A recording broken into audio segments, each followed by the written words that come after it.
If you ever work towards a goal, you've likely faced stagnation.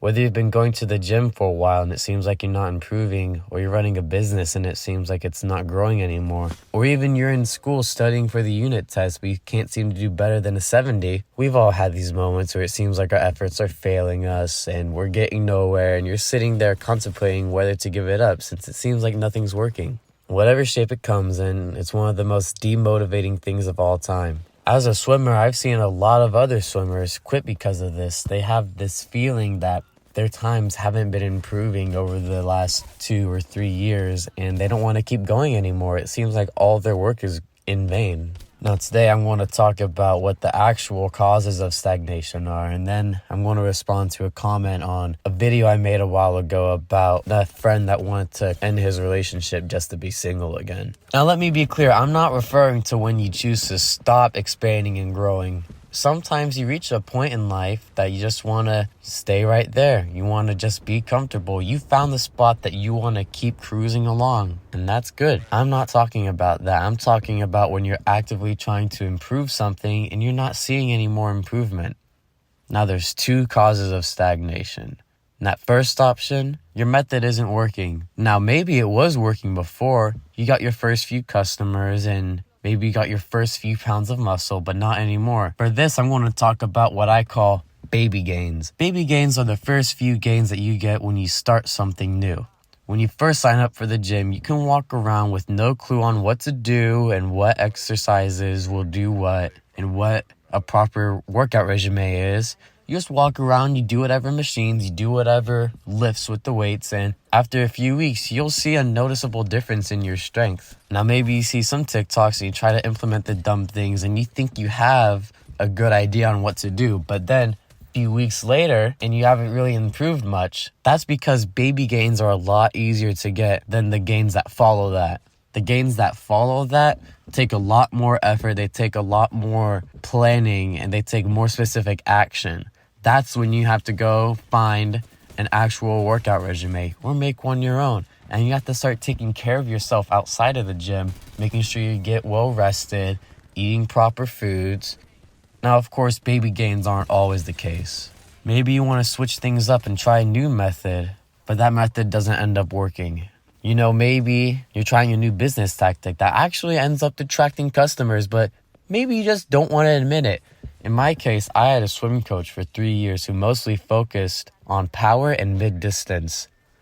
She never really changed the sets, and because of this, my sprint times were mostly the same throughout these 3 years. And although my mid-distance times were greatly improving, it felt like I wasn't getting any faster because I'd see those sprint times and they wouldn't improve. I realized that this was something I needed to work on, but I didn't know how. Luckily for me, the coach ended up moving away so that she could work on her masters, and we got a new coach who focused a lot more on sprints.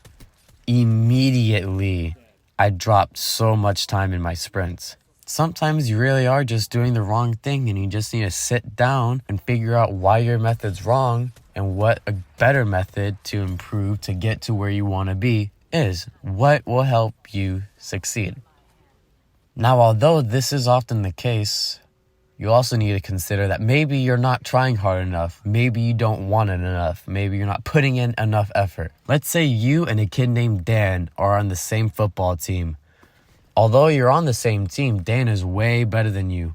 What's the difference? Dan is showing up to all the practices and giving it his all. When he's out there, he tries his best to make sure that nobody's outperforming him. You aren't giving it your all. You show up, you have fun with your teammates, then you go home. There's a reason you're not as good as Dan. Maybe you don't want to put in the hard work that Dan puts in, and you just want to have fun. Now that's fine. No one's forcing you to try hard. You can just sit there and have fun. But don't complain when you're not as good as Dan, who's putting in all that hard work. One good practice isn't going to mean anything.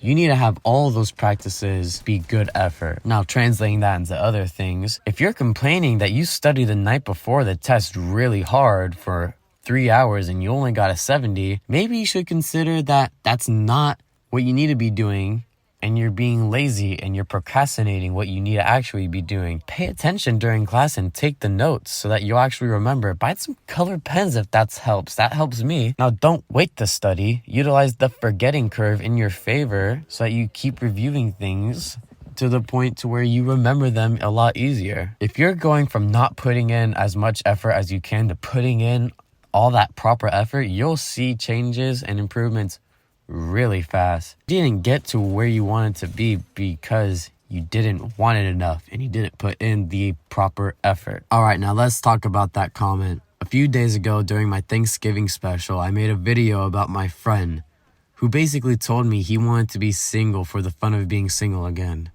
He was bored and the intrusive thoughts were getting to him. By the way, that video is doing really well, so thank you all. I'm going to read this comment in particular and then respond to it with more context and things I like to clarify and some things I like to change.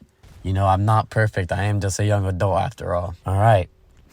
That's not what he said. He said he wants to be single, and now we are supposed to take your words for what he meant.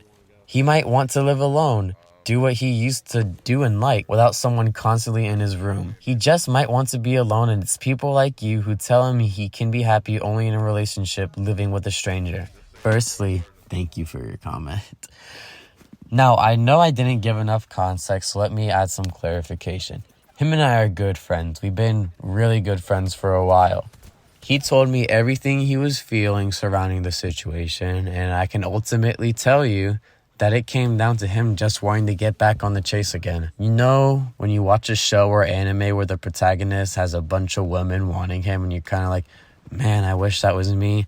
Well, he was basically having that feeling and he wanted to chase that feeling. It wasn't that he fell out of love. That would have been an actual valid reason. In reality, he simply did just get bored and he had these intrusive thoughts. But that's my bad for not clarifying that. Now, I will admit I did go on a bit of a tirade at the end talking about you won't be happy like this. So allow me. If you're only dating someone for a short little bit of time, like for a few weeks, and you decide that it's not for you, that's valid. You know, it's really early on. You're not leaving that much damage. And it does take a little while to realize that. But that wasn't the situation with this. In this situation, they were dating for almost 2 years at this point. It makes the story a little different, doesn't it? That's why I was more so hammering him down on don't throw away what you have that's good just because you want to chase that protagonist of the anime feeling. Anyways, I hope you'll be glad to know that 5 months later, they're still together and happy with each other.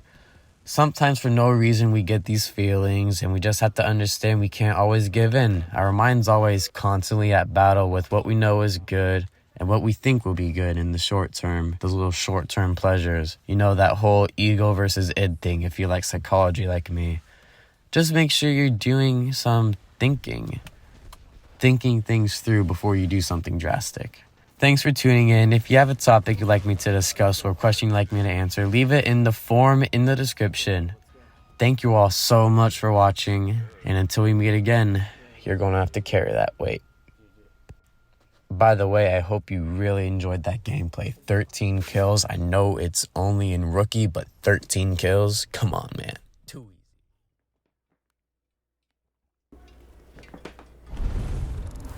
easy. Yeah, that's crazy. GG. GG, yeah. Oh my god.